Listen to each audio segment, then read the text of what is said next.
All right, so just as a demo for your state painting, I want you to keep in mind everything that we talked about with our value scale painting in black and white.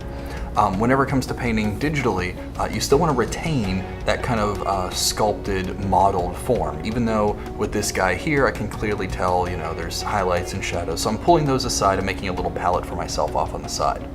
Now I'm going to use my eyedropper tool, which is the letter I on my keyboard, and I'll switch between my brush, which is the letter B on the keyboard, and that way I can switch extra quick. And I'm just going to use that palette. You also want to try your best to add in extra colors as well. Don't only use that eyedropper because it's going to come out kind of flat and muted.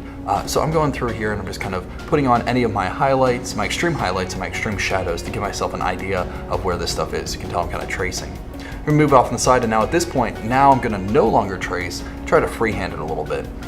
Feel free to use your regular paintbrush just to get some color on there. You can adjust the opacity or the flow.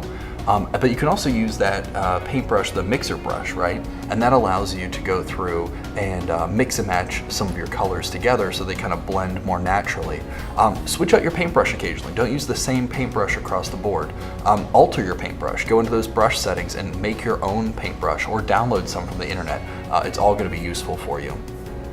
Don't worry if you go outside the lines, just like I did there. You can always clean up those edges and worry about whatever you're going to paint the background on later on. Because it is Photoshop, of course, we can always use the eraser tool or even the lasso tool and kind of cut and paste as we go along.